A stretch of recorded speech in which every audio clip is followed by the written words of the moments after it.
Welcome to Buckets, brought to you by FanDuel Sportsbook. My name's Matt Moore. I'm the senior NBA writer for the Action Network, and the offseason is here. I'm very excited that the offseason has arrived, but that doesn't mean the Buckets ends. On today's show, we're going to do a little bit of look back. We're going to look at some betting takeaways from the 2022-23 NBA season with your Denver Nuggets, now the reigning NBA champions.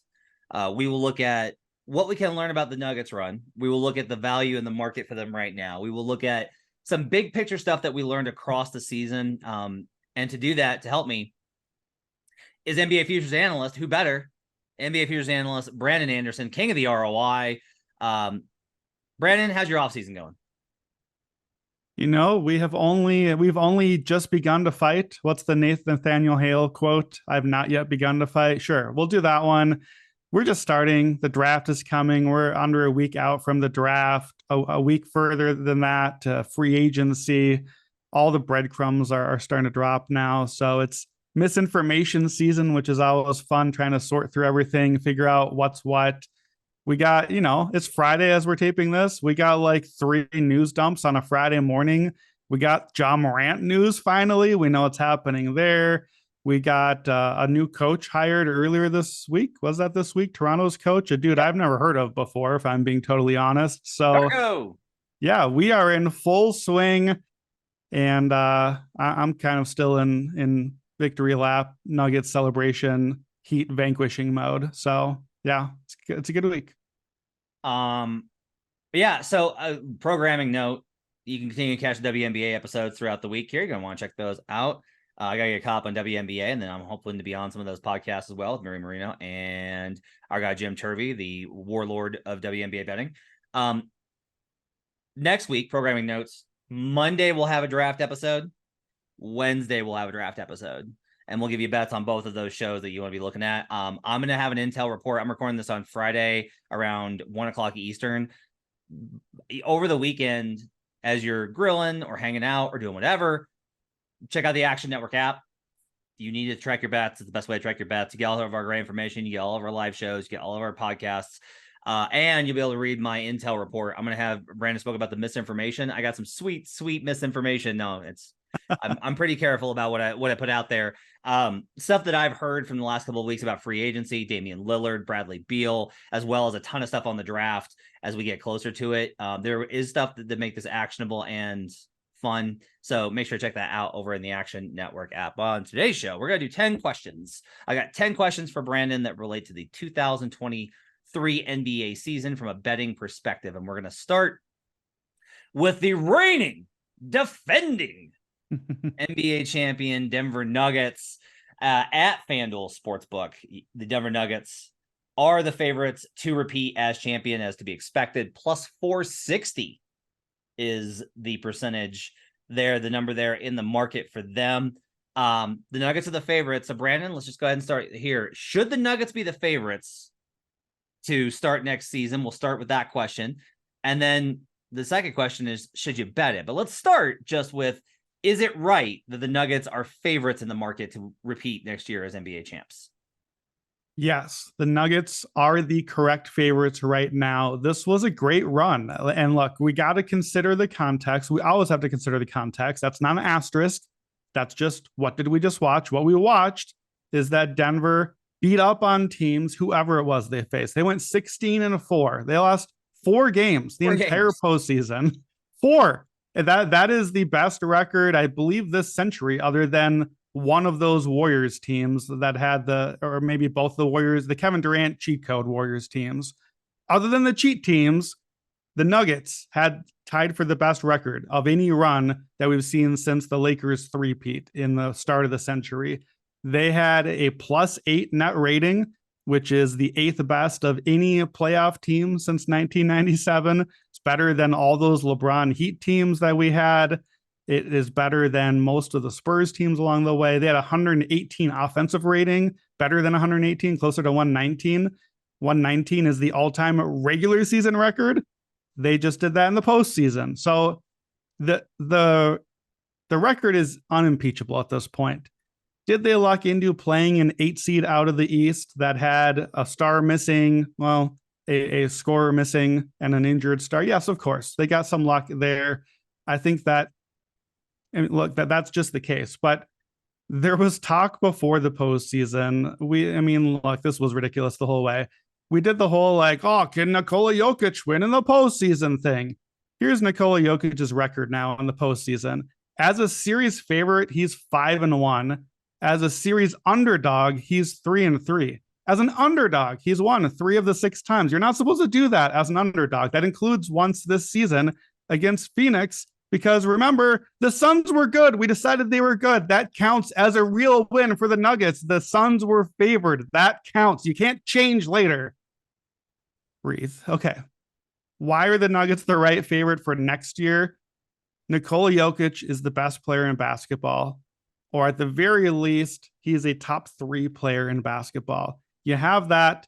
We already knew we had that. We already knew that that was there. If you were being honest with yourself, you knew Jokic was that good. To me, my takeaway as a bettor is not about Nikola Jokic. He was already this good. My takeaway is Jamal Murray. Jamal Murray's run this postseason, for me, is why they are the title favorites. Not Jokic. Of course, Jokic, like he has to be there, but we already knew he was this good. He's been this good for 3 years. He's been this good in the playoffs the whole time. Jamal Murray is a second legitimate star now. You and I have been texting our top 15, 20, 25 NBA player rankings lists. Jamal Murray is in that list for me now. He's in that like 15 to 20 range. He, for me, is probably either the best or second best second banana star now on a team. It's either him or Devin Booker. I'm going to give Booker the nod there. He was incredible this postseason. So no shame there. But if you have the best player in the world and possibly the second best player in the world, it's a league of stars. You're the favorite. That's it. And on top of it, a lesson that I learned this season, a takeaway that I should have noticed and thought of, and I wish that I did in time. The West just isn't very good right now. And the Nuggets are the class of the West, period. The East didn't work out the way we thought. We'll get there. But there are a lot more contending teams in the East. We're going to talk about all the West teams and who gets there and who's in contention. You're all contending for the Nuggets crown. That's it. It is the Nuggets alone with a bullet, number 1, teardrop, maybe a couple, and then everyone else in the West. And that is the thing that I feel like I missed a little bit this year, that I felt like that throughout the year. And if that's the case, you're in the finals. If you're in the finals, you might get to play the Heat, or you might just beat another team that you could beat anyway. So yes, they're the favorites because they are the best team anyway, with the best 2-star pairing anyway. And they're in what is right now the weaker conference. I agree with all that. I think the combination of whenever that you face the Nuggets, are you going to have the best player in the series? Unless you are the Milwaukee Bucks, where Giannis could be the best player in the series, the answer is probably no. If you're the Warriors, could Steph Curry be the best player in the series? Maybe. Those are the only 2 guys I'm willing to put there. Yep.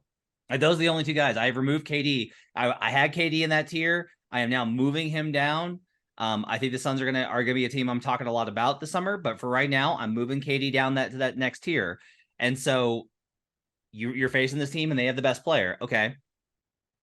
You talked about the second best player in Jamal Murray. For me, it's like go on down the list in terms of, and I wrote a lot about this during the playoffs, and I'm going to continue to talk about it.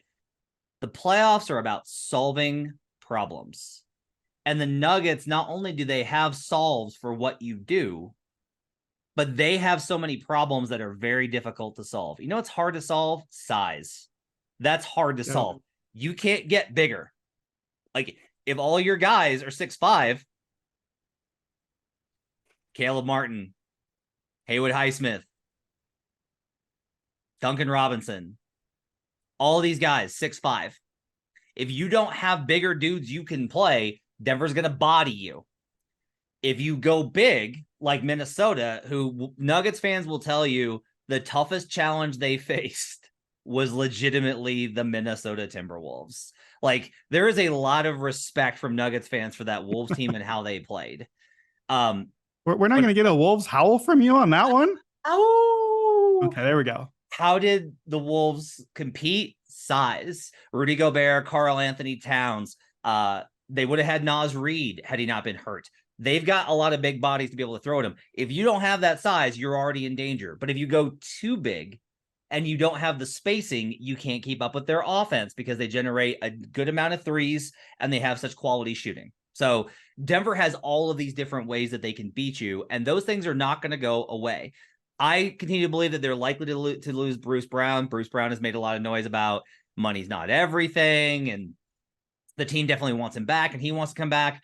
I think that's all well and good. I think when his agent calls next week and is like, "Hey, there's two offers on the table for you for either 2 years and $40 million or 4 years, $60 million.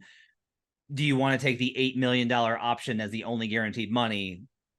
Everybody wants to be somewhere until that's the choice. And the Nuggets literally cannot offer Bruce Brown more. This is not a Nuggets cheapness factor. This is they are restricted by the CBA and offering Bruce Brown more in a raise. They can do a 1-year deal on make good and then do it, but you risk injury or something else happening. And then you've also got the apron concern. So I expect Bruce Brown to be gone. But the starting five's locked in. They're all there on long-term contracts. Nikola Jokic is only going to be 28. Jamal Murray is only going to be 26.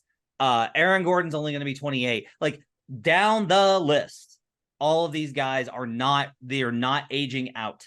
They have good players in the pipeline. Peyton Watson was really impressive when he played this season. They are very high on what he's going to be capable of. Christian Brown worked his way into a championship rotation in his rookie season.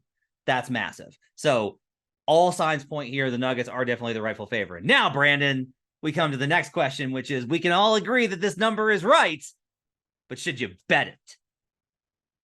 No, not right now. Not right now. We're going to come back to this point frequently, I think, but a lesson that I, the futures analyst, have learned over and over this season and in the NFL season, and a lesson that we really should know. Just I'm relearning and seeing over and over again. Futures are a marathon. Futures are not a sprint. I know we just got the odds up. I know it's the new season. It's the off season. We see MVP odds now. Run and bet. Get your bets in right away. Like, that's the instinct. It's fun. We want to get our bets in. It's fun. You can get a couple bucks in if you want. We're betting on a thing that's going to be, we're giving our money away for 365 days effectively, or close to it. And more importantly, I don't really buy the argument of like, well, I don't want to let them hold my money for so long. I'll let them hold my money as long as they need to if I'm going to win it back. That's not the problem. The problem to me is that the number is going to change. We are going to get a better chance at some point to bet the Nuggets at a better right number. Now, that can mean a lot of things. It could mean, heaven forbid, could mean a major injury to a Nuggets player, and now they kind of stink for a couple of months before that player comes back. And now that bought a dip, and that bought a dip in the number. That would be one reason. It could just be that a big trade shakeup comes, or maybe, we already know people love the Suns. They've got Durant, they've got Booker. Durant and Booker get whoever else to come out and join the Suns, and now they're the favorites. And by definition, that probably means that the number comes down for the Nuggets. Or, there's always a next hot thing in the NBA. It is a long season. Listeners, you got to listen to us all year long, tell you stuff, and then like 2 months later, be like, yeah, remember that thing that we said? Well, that's over. Here's the new thing that's happening now. It's a long season. It's a long playoffs. And there might even be a spot to bet Denver as the title favorite, maybe even at a shorter number than this, but with more value to the number that you're getting. This year, that was the case where the East suddenly was opening up. Milwaukee disappeared. Philadelphia and Boston, the guys were getting injured and tired. And suddenly the possible Denver path opened up a lot better. So yes, they're the right favorite, but most of the time it's not the right pick to make the favorite. Denver is not the favorite that like the Warriors were or anything like that. And I don't even mean just the Durant Warriors. I would say like the 2016 Warriors is obviously that team ran off 73 wins, but going into the year, this Denver team is not that Warriors team. They are the favorite among a plurality of favorites right now, right? That's the thing we saw all season is we didn't know if there was a truly great team. We got one. We got a genuinely great run, but that doesn't necessarily make them unimpeachable now. Like if we have to argue about is Jamal Murray 15th or 20th or 25th or somewhere in that range, If we have to argue that, then by definition, we're not saying like, oh, this is Shaq and Kobe now. No, this is not Kobe. This is not two top five or whatever you want to rank those guys to be. Yeah. They're the right No, I team. mean They're it's certainly not yeah. Kobe. Jamal's efficient. Yeah. But I think one thing that I think needs to be kind of looked at here too is you mentioned like the injury stuff. So there's a couple of things. You mentioned like the trades, right? And there will be a major move that like reshapes what happens in terms of the market. There will be a move, I think, that will dramatically shift somebody over the Nuggets because there'll just be like a lot of hype. I'm expecting it from the Suns, quite honestly. That's the one that I think probably. I think so too. Then from there, here's the other thing. Jamal Murray and Nikola Jokic currently are slated to play in FIBA World Cup for Team Canada and Team Serbia, respectively. I will just tell you, like, Joker may not come to training camp at all. Joker may not be in preseason. Like, Joker may show up for ring night and then, like, work his way into shape. And not, like, I would not be shocked if he didn't play on opening night. It would not shock me, right? He'll probably like want to play just as like he's gonna play on a ring night. Come on. But like he's gonna get there late. And those guys are gonna be exhausted after a late playoff run. They get 2 weeks in June and 3 weeks in July, and then it's training camp in Serbia and Canada for FIBA World Cup. And then they're right back into it. There's some talk that Jamal may miss it because he's coming off the injury for the ACL. Like may just not be able to do it because of the championship. All that said, like there will be a point this season where we're gonna, and I need you to help me. We gotta find that moment. Yeah. We gotta find that point where it's like, boy, the Nuggets just don't look the same. Like nothing's going right. Blah blah blah blah blah blah blah. As long as it's not Joker's out the entire year, knock on wood. As long as that's not the case, we got to be ready to find that moment and bet the Nuggets because come May, they are still the team that I don't think that you want to mess with. I still think that they're the best. Yeah. A couple other things too. Jamal Murray, age 26. It's been a few years since I updated this study, but I did a study a while back on just like the ages for different players. Age 25, 26 is really about when point guards in the NBA start to hit their peak. So this is not necessarily like this great hot shooting run by Jamal Murray. A hot shooting run does not last for 2 months of playoffs. 7 weeks apparently if you're the Miami Heat, but if you're Jamal Murray, like this is just who you are. This in my notes when I came out of my hibernation from the NFL and kind of caught back up ready to go full speed, January, February, Jamal Murray was on a heater and the Nuggets were on a 13-2 stretch. Jamal Murray was posting like a 5 or 6 BPM. We've talked about how that's like an 5+ is all NBA level. That's what Jamal Murray was playing like then. And the Nuggets had like the 7th best defense then, the top offense. They were crushing teams. Then Jamal got hurt, played a little bit, had the All-Star break, and then we know what happened with the Nuggets after the All-Star break. We'll come back to that later. But I think seeing what that Jamal Murray looked like then, and then seeing him do all that again for the entirety of a playoff run, and we've seen parts of that before in the bubble. This is not bubble Jamal Murray. This is breakout Jamal Murray. This is the player that he became and is becoming as he got healthy. Like this is the breakout age for a point guard. And really, he's still a little bit early because he basically missed 2 years along the way with all the injury stuff. So that matters. And two, I wrote the article before the finals. What do we do with these debut teams making the finals? And some of the teams that kind of fluked their way into it, they lost as expected. But I compared them to teams like the 99 Spurs, to the Warriors in 2015, even though they'd been there but 40 years before, to the 91 Bulls, even though that felt like sacrilege at the time. Those teams all won. What they also did was kept winning afterward. They kept coming back again. 18 teams in my study, 9 of them made the finals again the next year. So that's Denver now. Denver got there. They won. I think that I would say right now, if I had to pick any team to be in the finals next year from either conference, it has to be Denver. I expect finals games we played in Denver next year right now. That's the most likely scenario to me. Question number 2. What the hell happened to the East? Before the playoffs, your best bet, and this is not me trying to like... No, it was. Anti-victory lap you. Because I think you were right at the time. your best bet at the time before the playoffs was the East to win the championship. I forget what the number was. It was a couple times. It was like a -110 and a -130. I gave it out multiple times. It clearly didn't hit for me. It did not work out well at all. Yeah.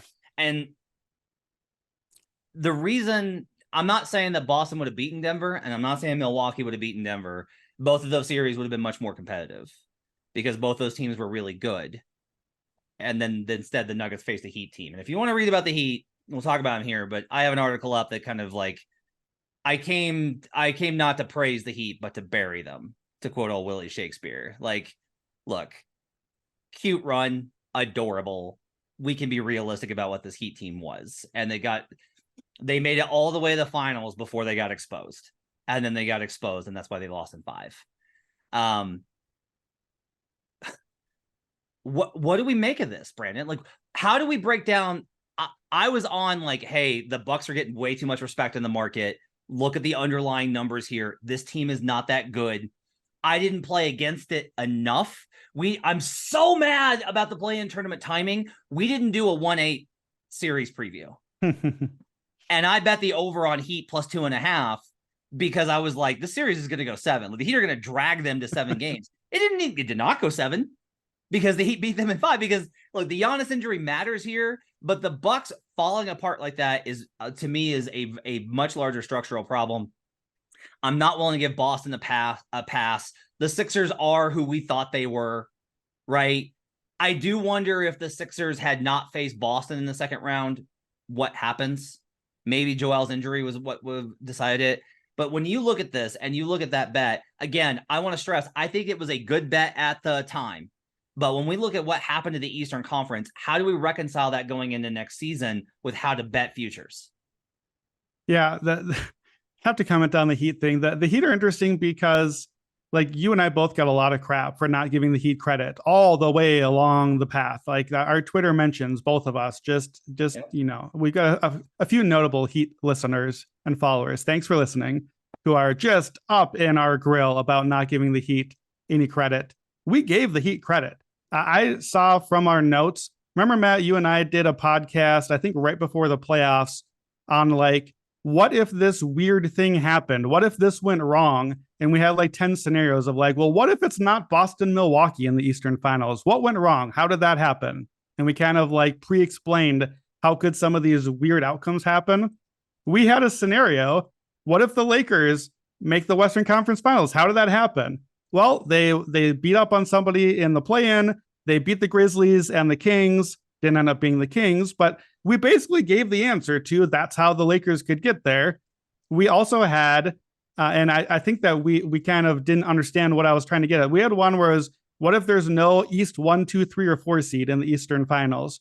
And basically, we ruled out the Knicks. We ruled out the other teams. We said, both of us, the Heat are the team that would have to be the answer there. The Heat are the sleeping giant because they always are going to take you to a long series. They always have Jimmy Butler and Spo. Like, this stuff was out there.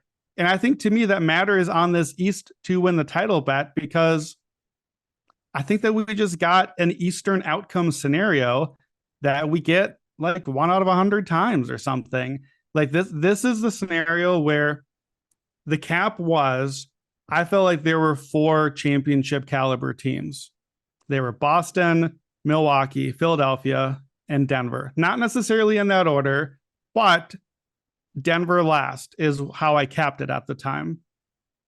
I wanted East to win the title because, heaven help me, 3 of the 4 teams that I thought could win the title were in the East, and it seemed incredibly implausible to me that one of those 3 would not be the team coming out of the East. That's just how my math worked. Like, if 3 title teams are all in it, the whole point was, well, sorry, Philadelphia, I kind of believe that you are a good enough caliber team to win the title, but you're the 3rd best team in your own conference, so I guess I can't believe that you are. Turns out there was other reasons too, the reasons we thought all along. The East had the 3 teams. Giannis got hurt. I don't think you're giving enough credit to Giannis got hurt. He came back and played. I know he only missed 2 games really because he didn't play most of one. He was playing with like a broken back at the time. Like he is the guy I think we need to take away from that series, get out of here with Brook Lopez, Defensive Player of the Year. Like Giannis is everything on both sides of the team. Your usage thing that we're going to talk about of a guy having too high of usage, that was a Milwaukee problem also. That was Giannis. So Giannis got hurt, Joel Embiid got hurt, and Jason Tatum got hurt. The three teams in the East that we were betting on all had their superstar, or whatever you want to call Jason Tatum, their best player on their team, get hurt at a key moment. That's not an asterisk. That's not an apology. That is the thing that happened. And the Miami Heat fought hard and took advantage of it. And good for them for doing it. They get credit for it. They made the finals. This all counts. My question about the what happened to the East is, I think we read the East perfectly fine. I think Miami was always going to be a tough team, and they were there and they took advantage of the chessboard that was presented to them. My question on did I make a bad bet is not about the East. I feel fine about the East, Reed. Any of those three teams would have had home court in the finals, and I think would have been pretty clearly favored against Denver. My question for you, Matt, I didn't really give Denver much of a chance to win a title because even though I thought I was pretty confident they're the only title team I had in the West, I thought they would not beat any of those three East teams. I didn't like the matchup for any of the three. And to me, I think that's where the bet maybe went sour for me. Obviously, it really went sour because Denver did win. But to me, was that a bad bet is not a question about did I read the East wrong. I read the East fine. I'd make that part of the bet every single time again. My question is, did I not give Denver enough credit to get there? And we don't know because we didn't get to see it, unfortunately. I wish that we had. But should I have taken Denver more seriously and not had them fourth on my list of four? Yeah, we both should have. I got fooled by the March stuff, and we'll talk about that later. Yeah. But from you, I will just tell you, like, the matchup for Milwaukee is bad. They've struggled with Denver consistently. Denver has the pieces to really put like a lot of what Milwaukee does. They're so good on the interior. It doesn't matter when you're facing Nikola Jokic. He breaks you down. Now you're helping, and now they're leaving open threes, and now it's in trouble. Boston, their lack of size would be a real issue with Robert Williams really not being the same player. We kind of glossed over that too much. Like they wouldn't have, they would have been able to run Horford and with Williams on the backside, which is a better defensive scheme than anybody else had. Like the Boston Celtics had the best chance of doing it. The Sixers, quite honestly, I'll just tell you, like the Nuggets would have killed.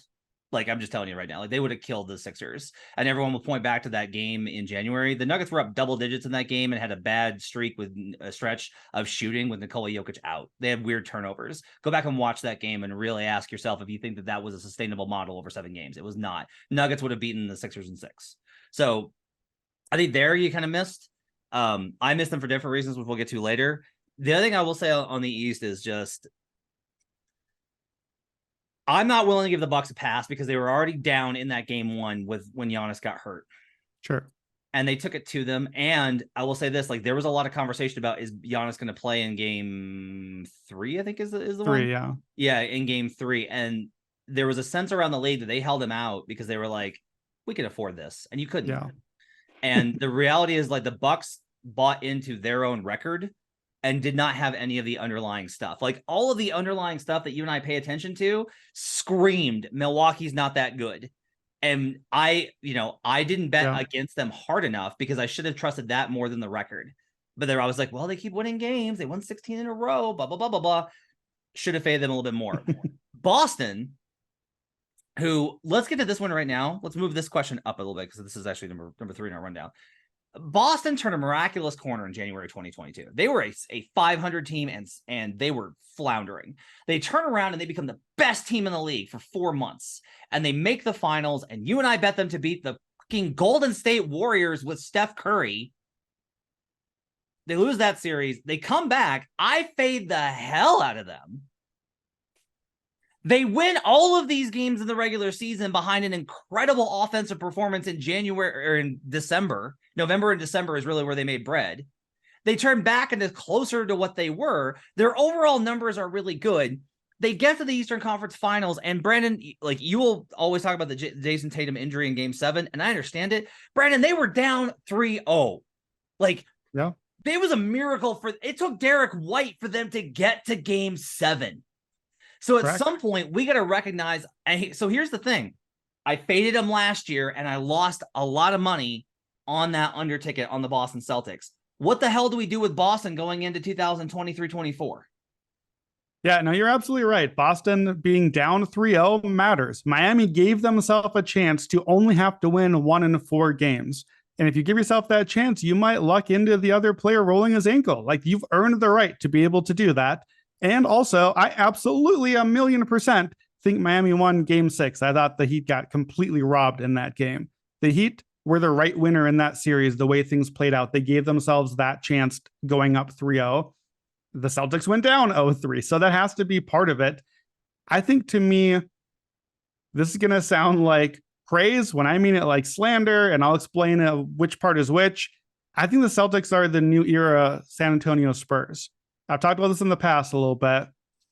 I think that the Spurs' greatness is a little bit overrated looking back in the last 2 decades. Boo! Go ahead. I think that the Spurs, and frankly, without naming names, the stars on the Spurs to the same thing. I think the Spurs were not always, I don't know that they were really ever the awesome, great, unbeatable behemoth champion team. Like, if you could somehow time machine all the champions of this century and put them into a tournament, I think, or like a round robin or something, I think the Spurs teams, most of them would come in near the bottom. I think the better chance, like, there are other teams that were better, higher ceiling champions, but it doesn't matter. Banners fly forever, flags fly forever, just like the Denver one does. The Spurs' greatness, to me, was not that they were the best team, unimpeachable, come get us, we're going to beat you every single year. They had that a few times. Their greatness is that for like 20 straight years, they were a top 3 or top 5 team over and over and over and over again. Like, I remember when poker started becoming a thing. Chris Moneymaker was the big World Series of Poker guy, and we started all watching. Well, not all of us. I'll speak for myself. I started watching a lot of poker on ESPN, and it was always like you get to a final table of this huge event, 1,000 people, and all of the internet people, tens of thousands of people, and you'd be like, "Oh, that guy again at the final table. Those 3 again." Like, it's the same dudes over and over. And then it's like, wait, how is that happening, though? Poker is a game of luck and a game of chance. And how can this happen? How can the same guys get there? And how do they keep winning? Well, it turns out if you're the Spurs and you make the final table over and over and over again because you're good enough to get there, you give yourself chances to win. Sometimes you get to the final table with not the best hand. Sometimes you get there and you have a decent hand, but the other guy just busted out a straight draw or some terrible analogy we're done with poker. To me, the Celtics are the Spurs. I don't think they're the best team, but I think that they clearly, for like 4 years now, 5 years, 6 years, I don't even know how long this has gone, they've made a lot of Eastern Conference finals. They're getting to the final table at the poker event, and they're giving themselves a chance. I think if you played out this stretch of 6 seasons or whatever this has been, I think in most scenarios, Boston has at least one championship. I think they're a little bit unlucky to not have at least one by now. They've been there. They've had a chance. They had a real good chance against the Warriors. You and I both thought that. I think that they would have had a chance against the Nuggets. I would have strongly considered picking them to beat the Nuggets had they won Game 7, presuming that Jason Tatum was healthy. I would have strongly considered Boston in that finals. So I think that we can't judge too much on what the Celtics are, because I think that they are what they've been. They've been a team that is probably almost definitely not the super elite, crazy ruler of worlds team we saw for a while last year. But we were skeptical of that at the time, that was the incredible shooting offense. That's the part that we were skeptical about, rightfully so, it seems. And the defense, which is really good, and didn't really, to me, that's what failed them in this year's playoffs. Boston never really managed to get the whole package all together this year. Offense, defense, the whole thing. But I think they're at the final table. And to me, that's why I wouldn't blow it up. I wouldn't trade away Jaylen Brown. I wouldn't do anything. The lesson for me is not that the Celtics did something wrong or whatever. I mean, they did. They went down 0-3. They did wrong things. But the lesson is just that they are not the best team. They weren't the best team, partly because they don't have the best superstar to win. And that's the thing we'll get to later. And that's it. I'm not ready to bury Boston. I'm not going to not bet Boston next year. I think they're going to be right in the mix, as certainly as anyone. To me, the stuff I said about Denver being there and being the most likely, Boston's the next one to me. They're just right there again. They're really good. They're good year after year. And I think they're fine. And I don't want to overreact to it. Did the Spurs ever go down 0-3 as a top 2 seed? Probably not. No. Did the Spurs ever face a team that hit 97% of its jumpers in those 3 games? Yes, like the Mavericks. Like they did. And like, so I think I do not agree with your comparison. I will not exaggerate my position. Your poker analogy, I think, is great though, with just like getting to the final table. But the difference is like there's something to that does take greatness. Phil Ivey, by the way, would be my World Series of Poker comparison for them. Yeah. As far as Boston goes, look, I'm sorry. That offense goes to absolute shit at the worst times. Their offense is not the biggest problem with Boston. They do not have go-to mechanisms. Like Bill Simmons talked a lot about how on his pod about Jokic being the blankie, where it's like nothing's going right. Let's go to our safety option, which is like Nikola Jokic is going to create something in the high post, mid post, low post. The Celtics do not have that. Their pick and roll is not a part of their game. They do not have that. And so you see these long stretches. Go back and look at their shot selection in game 7. Not the shooting, the shot selection. That's not Spurs like. Their defensive focus and intensity. That's not Spurs like. Like there is no comparison here with the Spurs who they may have lost, but the Spurs would lose because the other team was better. And if the other team was on a hot streak, they would mitigate their strategies, shift, and figure out what they needed to do to compete. They solved the problems. This Boston team does not have problem-solving ability. They have not had to adjust. If we look at that Sixers series when they were down 3-2, did they face a problem and have to adjust it? They made one key addition, which is they guarded the pick and roll, the pick and pop short roll from Joel Embiid better. They brought much better help on that specific mechanism. Why were you leaving the one shot Joel Embiid wants open in the first place? Like the coaching gap alone is massive here. Al Horford's getting older. I want to see the numbers, but I'm prepared to go back in and I'm prepared to bet against Boston again because I genuinely, Brandon, do not know if all we saw was a year of fluke performance from them, and they're going to turn back into a pumpkin at some point. Let's pick it up and go a little bit faster because we got to get through a lot more of these. What's the threshold for betting futures right now? Like, if we look at, I don't know that you and I have a number that we can be like, it's X. You're better at the math side than I am. So my question for you is like, what's like a starting point for, all right, at this level, I'm willing to start looking at investing in a title future right now? I don't think that there's a number, which is inconvenient because a number would be a much easier answer. It'd be easier, right? I think that, again, it's the thing I kind of got into before, so I'll try to keep it brief here. It's a marathon, not a sprint. We have a long, long time to invest in futures. We have a long off season. We have a very, very long season. There are going to be chances. Look, Nikola Jokic, at one point this year, not to do the MVP thing again, at one point this year, he was totally off the radar. He was like 20-1, I believe, or 18-1 or something. We talked about it on buckets that like, oh, he's still playing pretty well. Just the rest of the team hasn't been that great. And then at a different point this season, he had a minus in front of his name, rightfully so, and was the clear favorite. And I declared the race over. And you rightfully said, I don't think it's over. I think there's more to say on this. Turns out there was. It's a long season. The numbers on these things change a lot over time. To me, if I'm betting, especially now before the draft, before free agency, before everything else, if I'm going to make a bet right now in a future, any future number that I'm making at any point, the idea is, did I get value on the bet? And importantly, right now, am I getting a number that I can't get later? And if I'm betting Milwaukee or Denver or a plus 600 or plus 800, 1,000, there's almost no chance I can't get that number later. So I only want to bet long shots down the board, bets that I'm expecting to lose down the board, because I think maybe that number gets a lot shorter later. Getting like, when we get to our long shots, I have a 130-1 title odds. I have 2 of them. The difference in 130-1 to like a 50-1 long shot in implied percentage is almost nothing. I've gone from like almost 1% to 2%. Very little has changed. The difference in payout for me is 2.5 times as much money. Like a massive, massive difference there. My $10 turning into 500 or turning into over 1,000. So the futures threshold is just looking down the board enough to get guys or players, teams, whatever you're betting, where you can't get them later. Get the number that you have to grab now because you're so sure it just isn't going to be available. Let's talk about the rhythm of the season, because I have said for years that March basketball is a slog and is the most meaningless part of the season. 30% of the league is resting because they've already established playoff positioning and they need to get their guys healthy for the playoff run.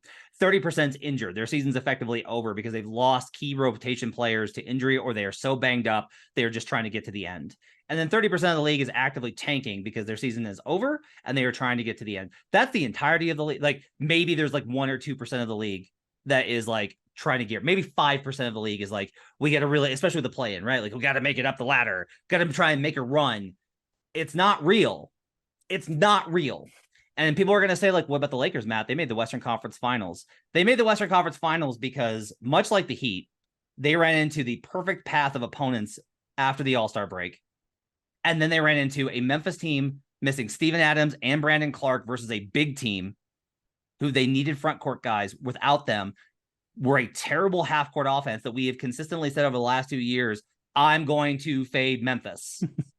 And Ja Morant got hurt and missed a game and was playing injured after that. And Ja Morant got hurt. And Ja Morant's head wasn't in the right place because of all the nonsense going on with him. Like, the whole team was spiraling off, okay? Then they faced the Warriors, and that was one that I was wrong about. But here's where I was, and I'm sorry, like, I'm always willing to admit on this podcast when I'm wrong. Like, lots of stuff I was wrong about, okay? The one I will not say that I was wrong about was the thing I was wrong about with that Lakers-Warriors series was not that the Lakers were better than I expected. Is that the Warriors were way worse.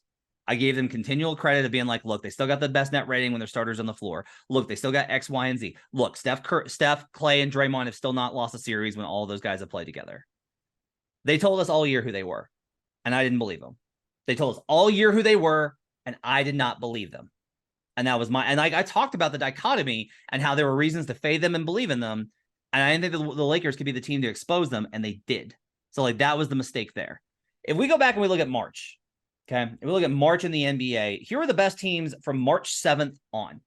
The Memphis Grizzlies were 13-6. The Boston Celtics were 12-4. The Los Angeles Lakers were 12-5. The Milwaukee Bucks were 12-6. The Philadelphia 76ers were 12-6. The Chicago Bulls were 11-6. How about that defense? The New Orleans Pelicans were 11-6. The Cleveland Cavaliers were 10-5. And you can look at this and say, look, the Lakers made the Western Conference Finals. The Celtics made the Eastern Conference Finals. It's true. It's absolutely true. Those teams, like the Celtics in particular, were good all year. So we can kind of like remove them into their own area. But my point here is if we can look back and we look at December through February, which I think is like the key part of the season. I looked at December 1st through March 7th, the first week of March. Here were the best records. Denver, Milwaukee, Philly, the Knicks, who outperformed my expectations, the Celtics, the Cavaliers, the Kings, who I think outperformed most people's expectations, the Grizzlies, the Nets, and guess who was 10th? The Miami Heat at 25-19. Like, this isn't going to be perfect. It's not going to be like perfectly line up.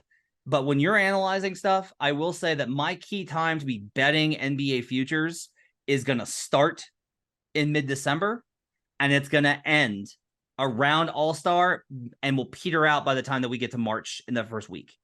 After that, I'm ignoring everything else that happens, man, if it's not injury. Everything else I'm throwing out. That time of year is nonsense. I'm not getting fooled again because I should have been betting the Denver Nuggets hard.